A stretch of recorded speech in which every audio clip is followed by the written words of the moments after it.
L'être et l'essence composent donc l'étant et l'acte de l'étant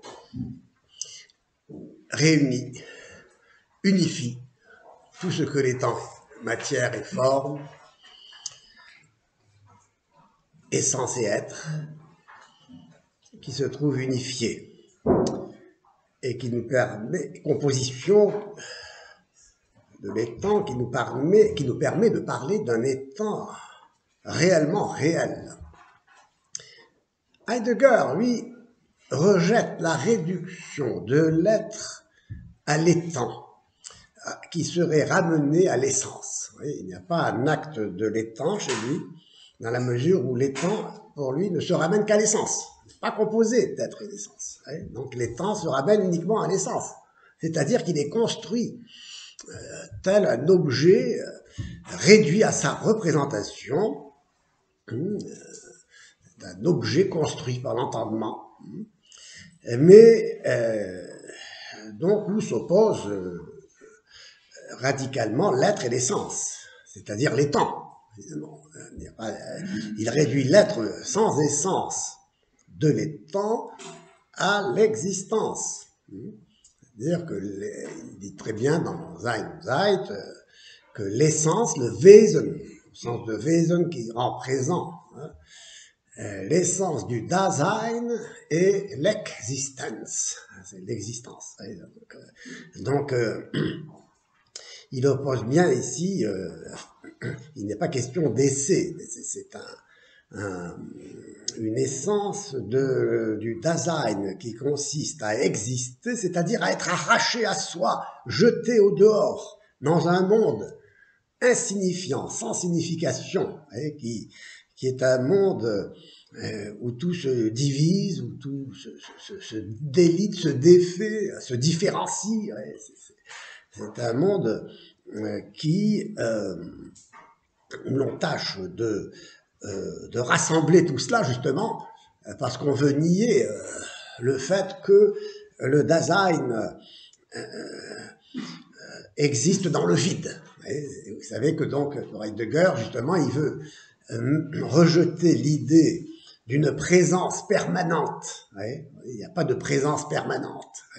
Il n'y a qu'un instant qui est un gouffre, comme je vous le disais, qui s'ouvre sous nos pas, sous les pas du Dasein, qui s'engouffre dans ce vide en sortant de lui-même.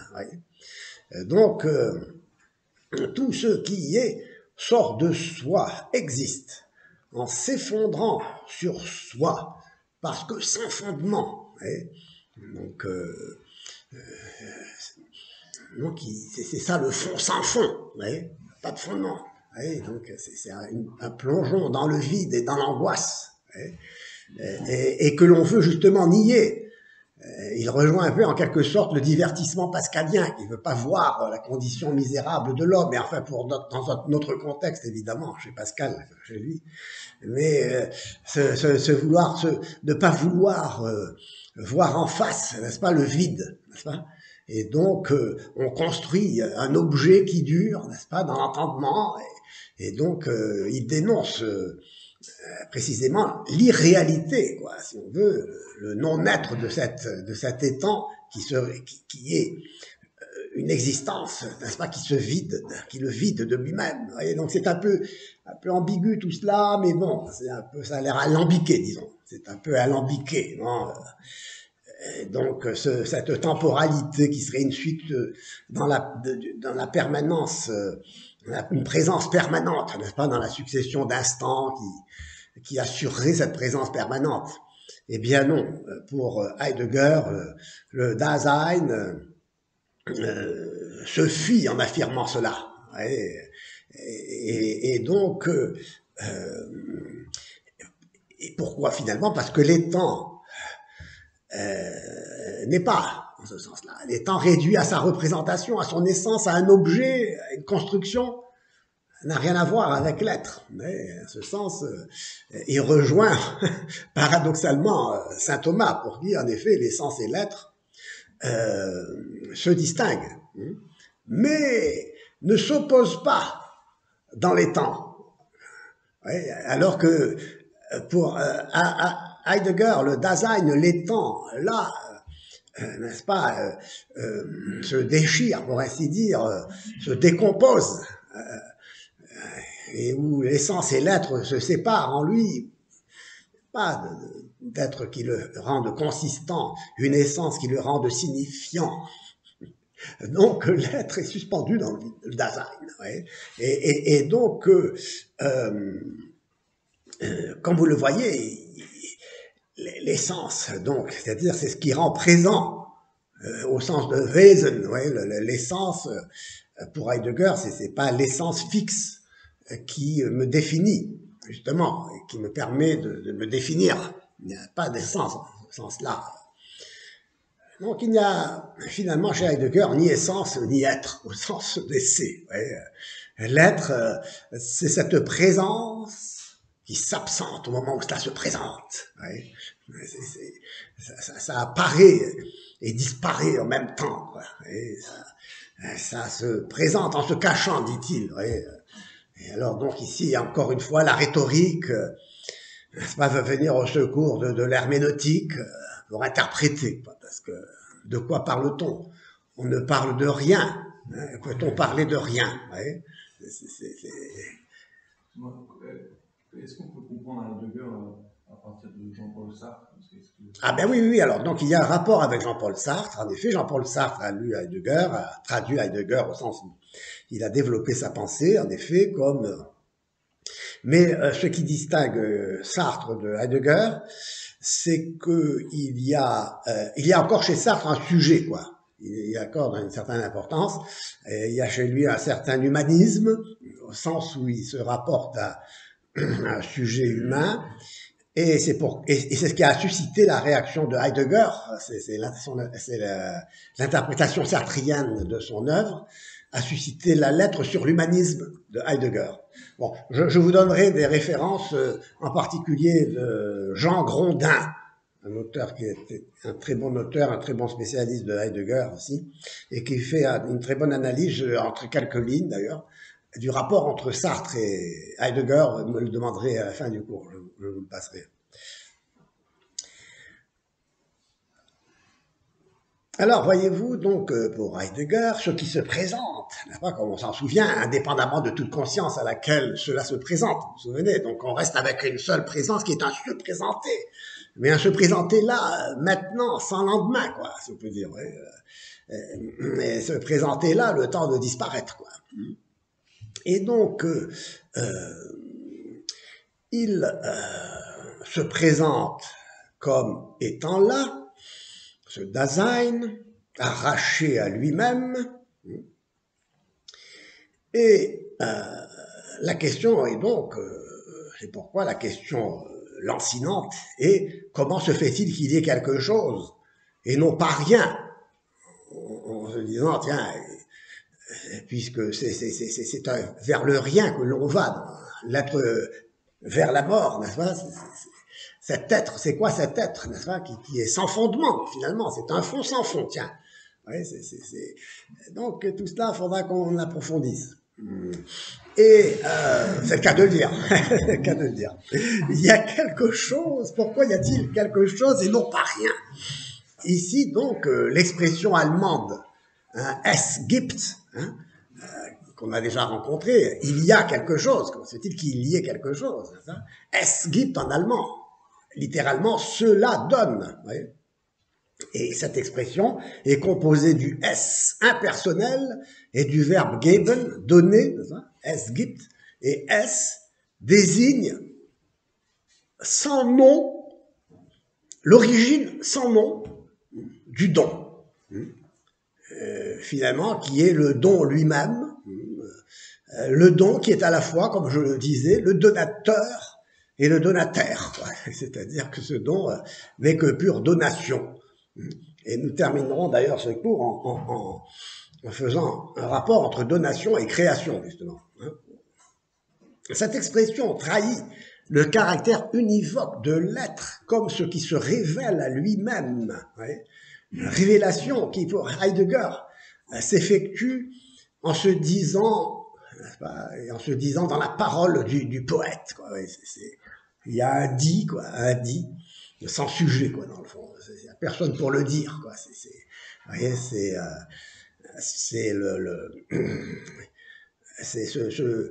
cet être qui se dit, n'est-ce pas, et qui n'est qu'un dit parce qu'il n'y a personne pour le dire, il n'y a plus personne pour le dire. Quoi.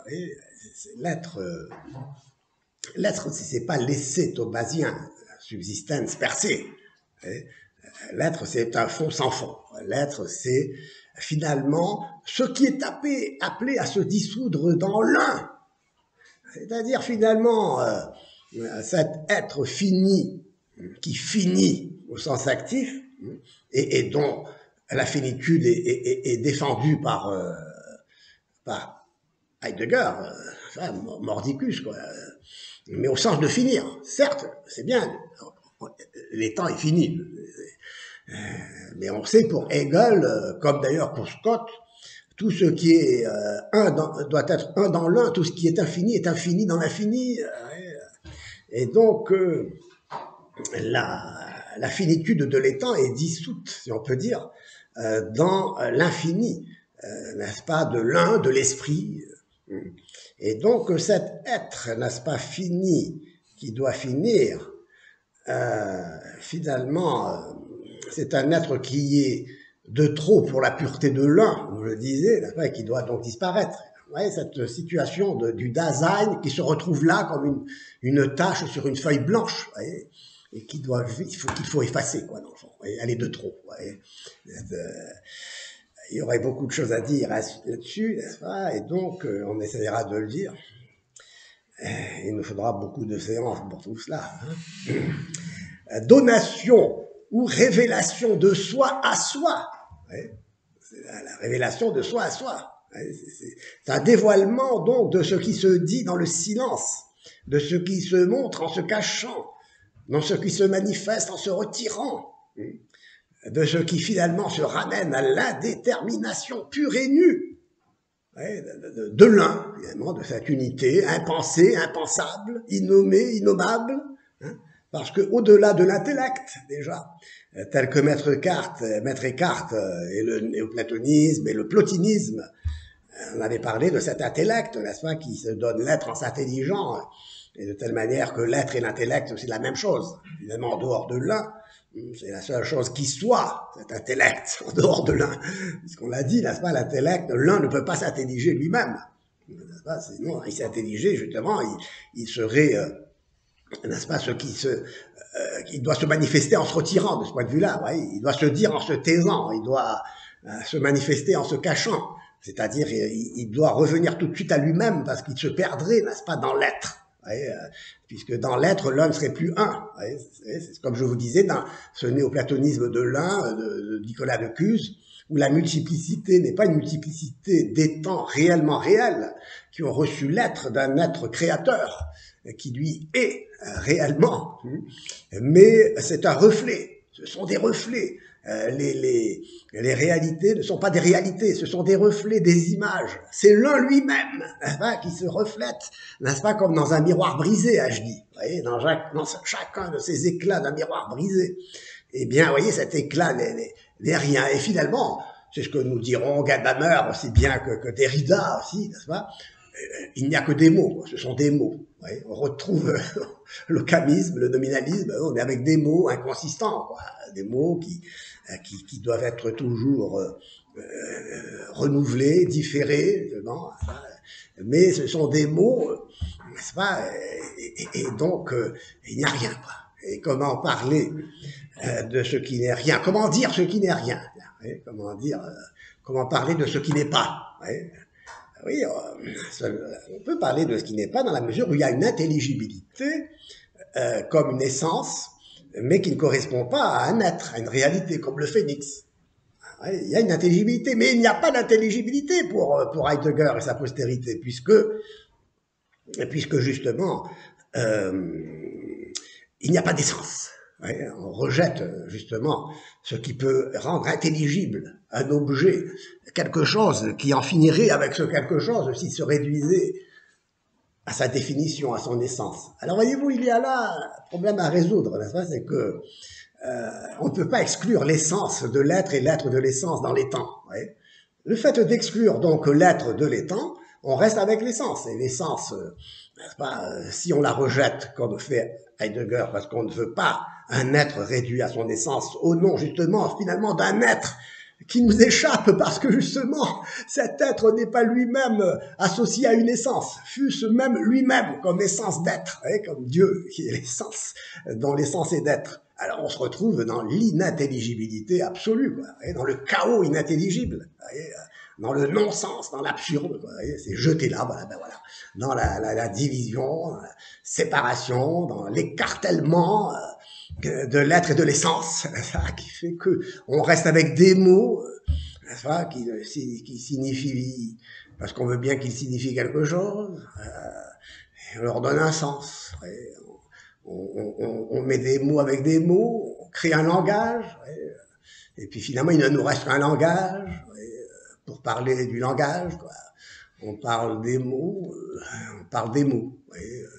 On reste qu'avec des mots, et alors cette profusion, n'est-ce pas, cette rhétorique, cette étymologie, n'est-ce pas, utilisée à perte de vue, enfin bon, et on fait parler les mots, quoi, voilà. Heidegger fait parler les mots aussi, vous voyez. Alors, vous savez bien, quand vous lisez Heidegger, quand vous lisez même Derrida, vous lisez les auteurs d'ailleurs un peu de toute cette école, de cette scolastique, comme je l'appelle, heideggerienne, on est obligé d'inventer du sens, de faire l'original, quoi, ouais. Même pour le philosophe Deleuze, Gilles Deleuze, notre membre de cette scolastique, et bien pour lui, la philosophie, c'est inventer des concepts, quoi. Ouais, c'est des concepts, encore une fois, des mots, quoi. Ça ne correspond pas à la réalité. L'essence est à part et sans l'être. Ouais. L'essence sans l'être. Ouais. Alors c'est concevable, en effet. C'est concevable.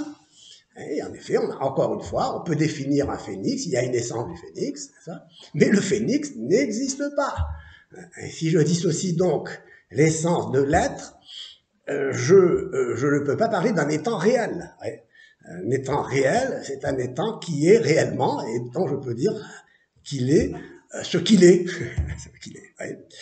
Donc tout cela, comme vous le voyez, c'est très serré. Et donc voilà, je disais, n'est-ce pas, ce S, Gipt, ce S qui désigne l'origine sans nom, d'un don qui est lui-même donateur et donataire, parce qu'il n'est que pure donation, il n'y a que donation. Ça se donne, ça confuse, ça sort de partout, tiens, voilà, et ça existe, ça sort sans cesse, ça s'arrache sans cesse à soi-même, voilà, tout s'arrache, voilà, vous voyez, depuis tout à l'heure, nous ne sommes plus là, nous ne sommes plus là depuis tout à l'heure, donc, comme vous le voyez, les conséquences sont, je dirais, tragique si finalement elle n'était pas comique. Okay. Donc, cette expression Esgipt trahit le caractère univoque de l'être, du mot être, du mot. On s'en encore avec un mot.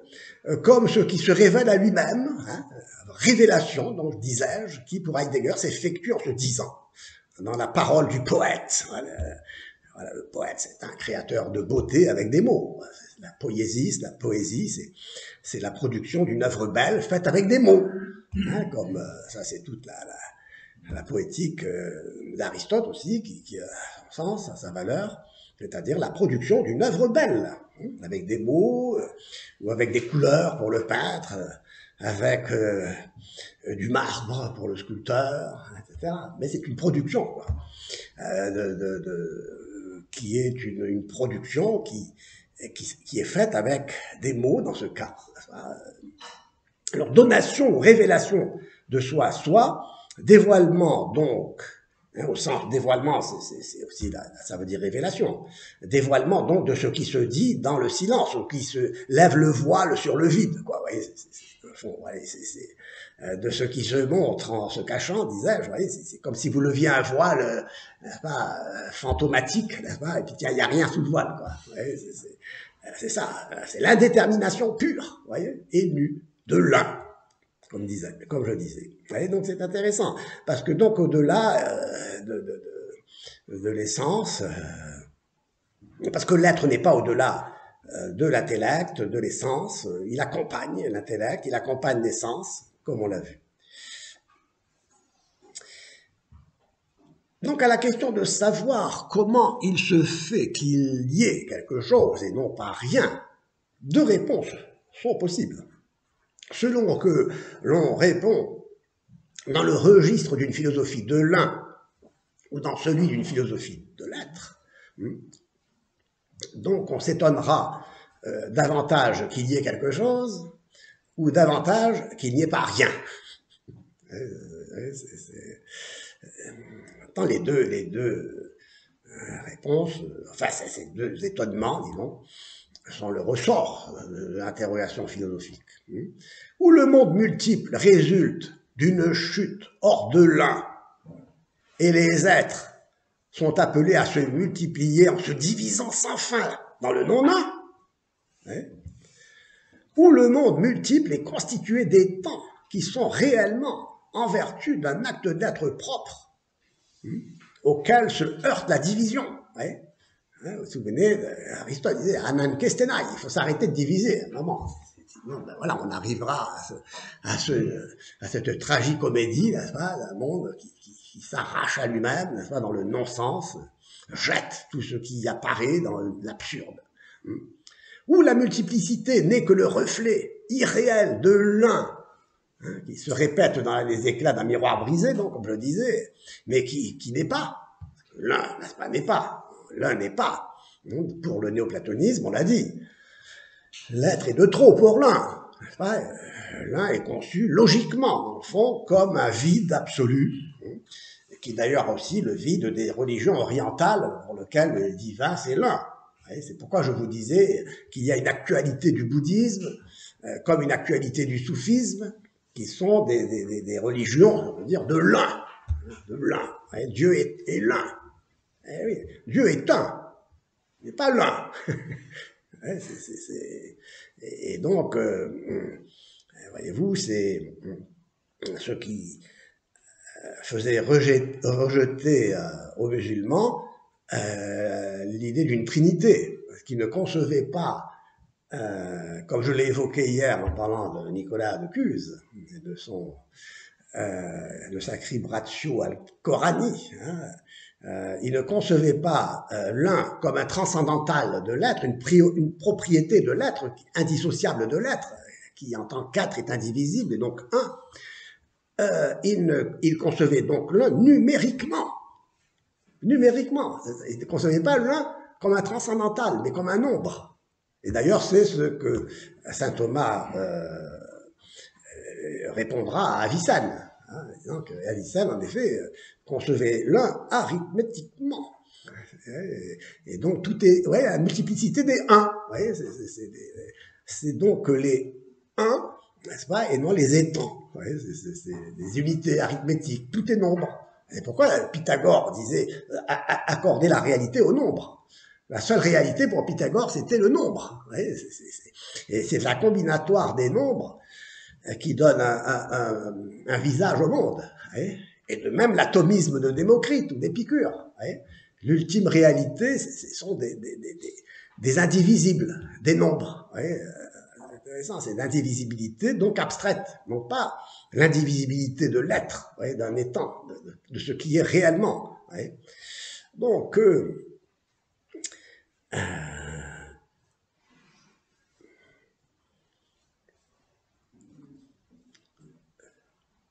donc, comme je disais, où la multiplicité n'est que le reflet irréel de l'un qui n'est pas, où les étangs sont réellement en vertu d'un être reçu.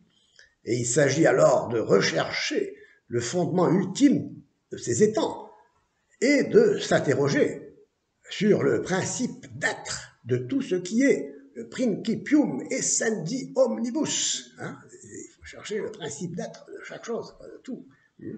La réponse de la philosophie de l'essai est que l'être, étant un parce que indivisible, ne saurait se diviser en être et en non-être. ni se multiplier. Il est pour cette raison quelque chose de fixe, je cite saint Thomas, et en repos dans les temps.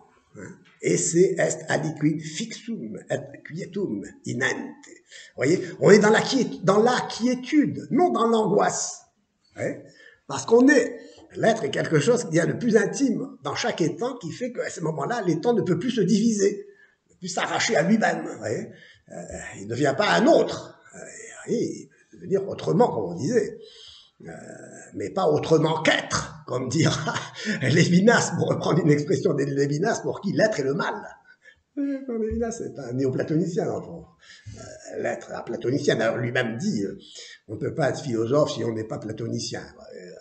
Donc ça y est, les jeux sont faits, c'est bon, quoi. Il est déjà parti donc pour une conception, n'est-ce pas, de l'angoisse qu'il n'y a pas de esse fixum et quietum dans les temps. Donc c'est quelque chose où la division s'arrête. Sinon, comme je vous le disais, un étant serait composé des temps. Or, qui eux-mêmes seraient composés des temps, qui seraient composés des temps, division. Et c'est pourquoi Aristote lui-même avait dit la substance ne peut pas être composée de substance. S'il y a une division, c'est une division au niveau des accidents qui apparaissent. Les accidents, c'est ce qui inhère à une substance qui elle-même n'est pas composée de substance. Les accidents, ce sont des différents aspects d'une substance, n'est-ce pas ? Et chaque substance est différente de chaque substance. Et donc, l'être de l'étang est propre à chaque étang. Il y a un être, et cet être n'est pas la division d'un être. C'est comme si Dieu se divisait en autant de parties que de créatures. Dieu, donc, quand il crée, eh bien, il ne s'ajoute rien, il ne perd rien. Il est la plénitude d'un acte d'être qui, en créant, ne s'ajoute rien, ne s'enlève rien. Et donc, l'acte d'être pur de Dieu transcende bien tous les étangs, ne s'identifie pas aux étangs, n'est-ce pas ? Et donc les étangs, eux, reçoivent un être qui est pour chaque étang quelque chose de fixe et de tranquille, de quietum, n'est-ce pas, dans lequel il peut se reposer. L'étang est posé, en étant exposé, c'est-à-dire sorti du non-être, créature ex nihilo, il est posé dans l'être, et il se repose dans l'être. Évidemment, cet être est un être fini, limité, mais c'est pas l'être de Dieu. Donc, l'étang est dans la quiétude d'un être fixe, et c'est pourquoi il ne saurait être autre sans cesser d'être. Il ne peut pas cesser d'être. Quand on est, on ne peut pas dire qu'on n'est pas, quoi. Et c'est ça le drame du Dasein pour Heidegger, c'est que quand il fait l'expérience qu'il n'est pas. Parce que l'être est un fond sans fond dans lequel il s'abîme, parce que justement l'être, c'est ce qui se divise sans cesse, quoi. L'être, c'est ce que plus profondément on le verra, c'est ce qu'on avait dit, ce que l'un repousse, rejette. Or, il n'est pas de l'essence de l'étang d'être. On l'avait dit, l'être ne se déduit pas de l'essence. C'est pourquoi saint Thomas rejette l'argument ontologique de saint Anselme, repris d'ailleurs par Kant et par Descartes. Si donc il est cet étang, c'est parce qu'il a reçu l'être, puisqu'il ne se donne pas, puisque l'être ne se déduit pas de l'essence. Et il ne peut recevoir l'être que d'un être dont l'être ne se reçoit pas. L'être de Dieu, l'être pur, laissé pour ouvre, ne se reçoit pas, lui. un être dont l'essence est d'être, et qui donne sans se diviser, sans exister. Ouais. Autrement dit, l'être n'existe pas en ce sens. Ouais, Dieu ne sort pas de Dieu. S'il a une vie trinitaire, c'est en Dieu. Et donc, vous voyez que Dieu ne sort pas de Dieu en créant. Cet être unique n'est nullement en puissance d'être ce qu'il est. C'est l'étant qui est en puissance d'être et d'être ce qu'il est. Parce qu'en lui, l'essence, dit saint Thomas, est en puissance et l'être est en acte. Mais dès qu'il est l'acte de l'étant, il s'associe à une essence qui le détermine comme un être fini, un étant fini. Alors que l'être laissé percer subsistence, divin, est un acte pur d'être, sans être en puissance d'être ce qu'il est. Il n'est pas en puissance. D'ailleurs, Aristote avait bien vu que tout être passe de la puissance à l'acte, mais que pour être en puissance, il faut... mais c'est de l'être en acte qui précède l'être en puissance. À un moment donné, il faut s'arrêter à un être qui, justement, ne se divise pas en puissance et en acte. Encore une fois, tiens, la non-division, anam kestenai. Donc, on ne peut plus diviser l'être en puissance et l'être en acte. Non, il n'y a qu'un être en acte et qui n'est même plus en puissance. C'est un acte pur. C'est laisser percer subsistence, dira saint Thomas. Il est déjà... il est l'ipsum esse subsistens. Il s'ensuit que tout ce qui est en puissance est autre que cet être subsistant en acte pur. Le principe de non-contradiction, dès lors, nous révèle davantage ce qu'est la nature de ce principe, disons, en disant qu'il n'est pas le non-être. En disant que ce qui est ne peut pas ne pas être. Oui.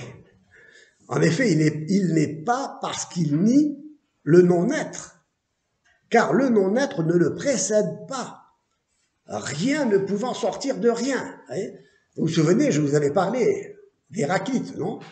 En vous disant que Héraclite avait bien compris que donc il fallait des contraires pour qu'il y ait un combat et qu'il y ait une apparition d'un monde, n'est-ce pas, en combat, quoi. Mais Parménide avait dit, l'être n'a pas de contraire. L'être n'a pas de contraire parce que le non-être ne précède pas l'être, car du non-être ne sort que le non-être. Enfin, du non-être ne peut rien sortir. C'est puissant. C'est pourquoi donc l'être est. Le non-être n'est pas. C'est une phrase toute simple, mais d'une très grande profondeur. Parce que l'être n'est pas la négation du non-être. L'être n'est pas un non-non-être, comme le chaud pour Héraclite est du non-non-chaud, pour être du froid. Non, si le chaud est le contraire du froid et le froid le contraire du chaud, et que grâce à ça il y a du chaud et du froid, parce qu'il y a toujours des contraires face à face, eh bien non. Il n'y a pas l'être et le non-être qui se battent, qui se combattent pour... non, l'être est. Et il n'est pas l'indétermination pure de l'un. L'être est, et ce qui le détermine, c'est son essence, si on peut dire. C'est pourquoi l'être et l'essence en lui sont identiques. L'être est, mais l'être de l'étant aussi est. L'être fini aussi est. Et il s'agit de ne pas confondre l'être de Dieu et l'être de la créature. Cette affirmation n'est pas tautologique quand on dit l'être est. Elle ne signifie pas, plutôt disons, elle ne signifie pas justement, elle n'est pas tautologique parce elle ne signifie pas l'être et l'être. Parce que même en ce sens-là, je peux dire le non-être et le non-être. Et j'ai mis une proposition. Je définis, oui, le non-être en disant que c'est pas de l'être, en disant je le définis comme du non-être, mais c'est une proposition, c'est une vérité propositionnelle, c'est de l'ordre du logique, c'est de l'ordre de l'essence, sans l'être. C'est-à-dire que l'être ici a et saint Thomas prend bien le soin de distinguer, l'être ici a le sens d'une copule qui unit un sujet à un prédicat, mais il n'a pas le sens existentiel de l'expression l'être est. L'être est. C'est pas la même chose que de dire l'être et l'être. Si je dis lettre et lettre, bon, je fais une proposition. Je ne dis pas plus que, je fais pas plus qu'affirmer un sujet associé à un prédicat associé à un sujet. Le verbe et ne se ramène pas au rôle de foncteur, dans une proposition dont le seul souci du philosophe serait de s'assurer de sa validité logique. De sa validité logique. L'expression l'être et affirme que l'être ne peut pas en même temps être et ne pas être, en vertu d'une expérience qui est celle de celui qui la prononce et qui ne la prononcerait pas s'il n'était pas. Autrement dit, l'être n'est pas qu'un concept, une représentation, et la proposition, l'être et, n'a pas une valeur exclusivement logique, elle concerne la réalité des choses, l'être de l'étant. Donc, comme vous le voyez, il faut faire un gros effort pour ne pas confondre l'être et sa représentation, mais il faut faire aussi un gros effort pour ne pas séparer dans les temps l'être et son essence, ce qu'il est, l'être et ce qu'il est. Bien, nous allons en rester là parce que c'est l'heure. Et pour terminer,